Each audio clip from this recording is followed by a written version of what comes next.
I experienced a sketchy situation on Halloween a couple years ago. My cousin came over for Halloween that year just to go trick-or-treating. I was 15 at the time, and I know that's a bit old for trick-or-treating, but hey, it's free candy. My cousin was also 15, and we were planning on taking it easy that Halloween and just hitting enough houses to make a reasonable haul before we went home. My friend and his younger brother went with us, but we eventually went our separate ways. It was pretty busy, and there was a whole lot of kids at every house with decorations up. My cousin Jack and I decided to hit some of the houses with lights on with no kids already on the front stoops. Lots of houses that we had already hit before that had no decorations up and had lights on all had people inside ready to deliver candy to trick-or-treaters.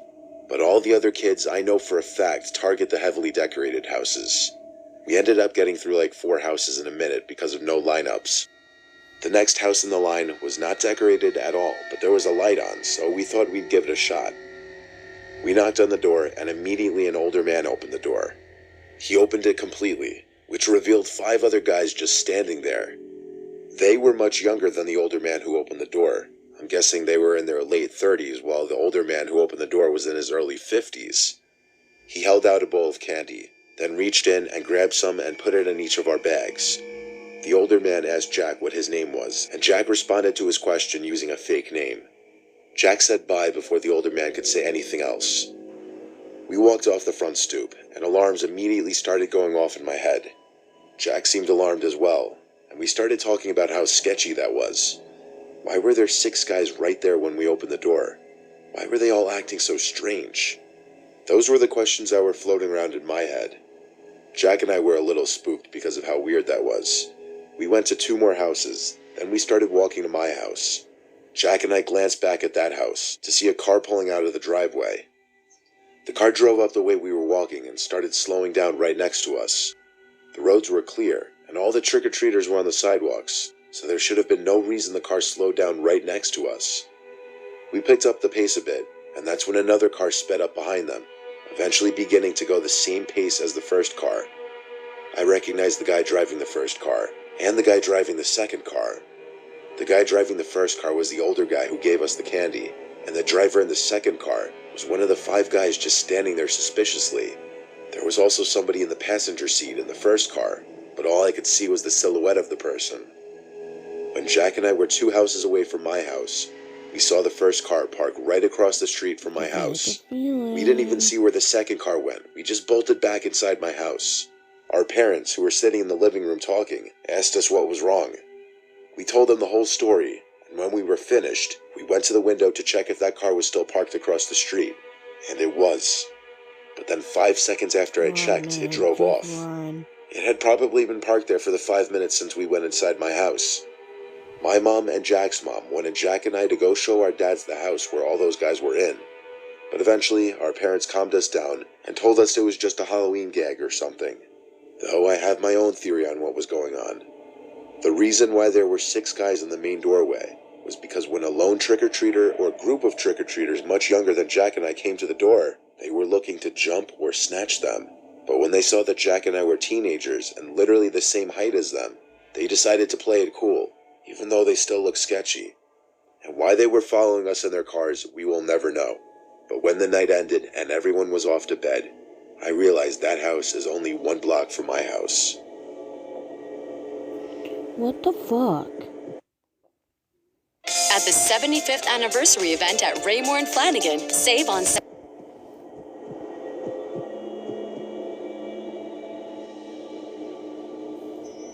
This was many years ago. My old buddy Anthony and I were getting on our costumes to go trick-or-treating. We started going house to house just like a normal night. We got to the old part of our neighborhood, where our parents would tell us not to go because we were only 12 years old and we didn't know our way around there. We walked up to the first house there, and a nice lady opened the door who gave us big Hershey bars. After that, while we were walking to literally only the second house in this part of the neighborhood, this random guy came screaming and running towards us down the street. He came out from behind a church. We thought it was just a Halloween prank at first, like anyone would, so we stood there just laughing. But as soon as he got up to us, he tried taking the pillowcase full of candy out of my hands, so my buddy Anthony started hitting him with his pillowcase. By the time we got to this old neighborhood, we had a lot of candy, so being hit with that pillowcase surely had to hurt. Anthony was hitting him until he let go of the pillowcase and started running away. We thought that was the end of him, until we started walking back, extremely shocked and confused. I called my mom and asked her if she could pick us up because we were pretty far from home, and that whole experience kind of made us want to get off the streets. As soon as she got to our location, we explained what happened, and she almost didn't believe us. That's how ridiculous it sounded. We got home around 10 p.m., and shortly after that, there was a knock at the front door. My dad figured it was just a late-night trick-or-treater, so we went to answer the door, and standing there was a man in a jumpsuit with a Michael Myers mask. My dad was confused because he was wondering what he was doing out alone trick-or-treating, and based on his height and build, he looked like an older man, not a kid or a teenager. Either way, my dad just gave him candy and didn't really care to say anything. But while Anthony and I were sitting on the couch, we noticed him staring at us, like his masked face was staring right at us in the living room. I felt slightly unsettled by it and was waiting for him to just turn and leave. My dad ended up shutting the door in his face when he wouldn't walk away. So fast forward to like 1 in the morning. We were about to go to bed, but on our way upstairs, we heard a knock at the door. There was no way I was opening the door at that hour, and I knew this couldn't be anything good this late. So I went to tell my dad there was a knock at the door, and he said just ignore it. So Anthony and I go up to the room and turn on a movie. Anthony heard something though, and told me to mute the TV, and when I did, I heard it too. It was the sound of leaves crackling in the backyard. I looked in the backyard, and I saw that man in the Michael Myers costume, swinging on the swing set in our yard, staring into my bedroom window.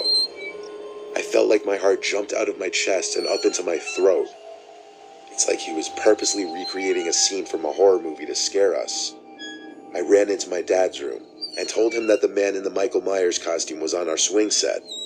He took on this expression of shock and concern just like ours, and he looked outside, but he didn't see anyone there. Then, right when we were looking, we heard a knock at the back door. My dad went downstairs to the door, but nobody was there. This man was toying with us, harassing us to scare us. It had to be a Halloween prank. My dad was equally concerned now. All of a sudden, I heard my mom scream in the other room. So Anthony, my dad, and I ran upstairs to see the man in the Michael Myers costume standing at the end of the bed staring at my mom.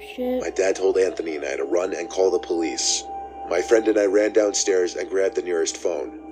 We called 911 and told them that a man dressed as Michael Myers had broken into our house. The operator asked if everyone was all right. I said he's upstairs, and my dad has him, but we needed cops immediately. She told me to stay on the phone and that police were en route to the house. From upstairs, there was the sound of my dad screaming, followed by their sliding window being pushed open. The two of us ran upstairs to see my mom and dad laying on the floor. My mom was crying, and my dad's nose was bleeding.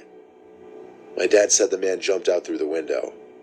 When the police arrived, Anthony, my dad, and I told them everything we could. They did a sweep of the property inside and out, which took about 20 minutes, and the premises was clear. I think that might have been my last year trick-or-treating, and for good reason. I still wonder if the man that tried to take my candy was the man wearing the Michael Myers costume, and I deeply regret leaving that part out of the story we gave to the police.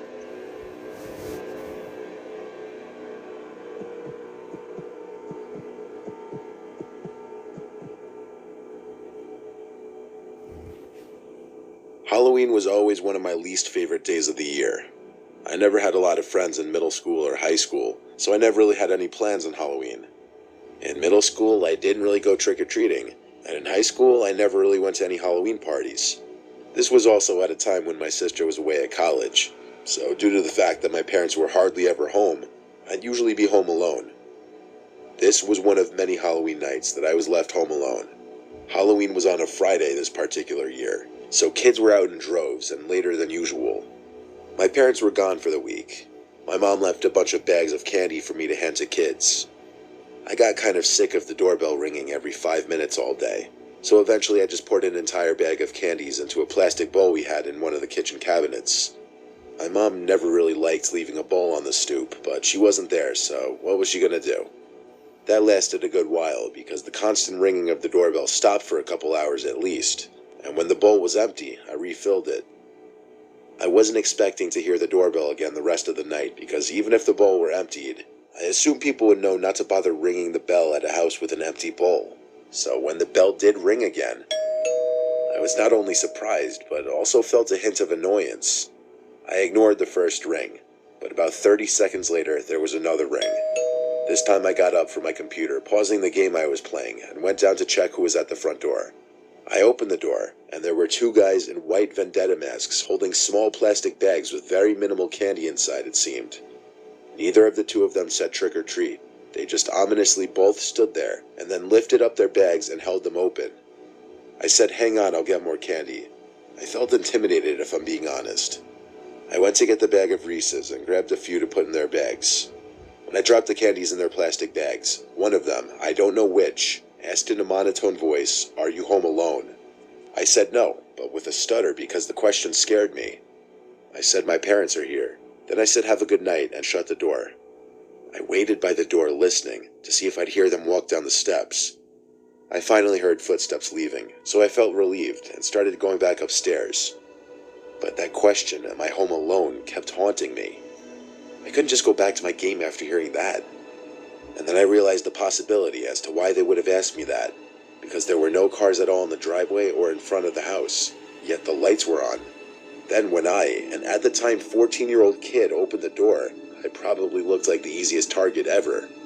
My paranoia was clearly justified though, because while sitting at my desk trying to get back into my game, I heard this loud bang from my window. I was on the second floor, so clearly something was just thrown at the window. My heart started to pound the inside of my chest again. In response, I turned off the computer screen and desk lamp to bring darkness into the room. I then looked out the window, and though I couldn't see anything out there because it was too dark, another object was thrown at the window right in front of me, this one scaring me even more than the last.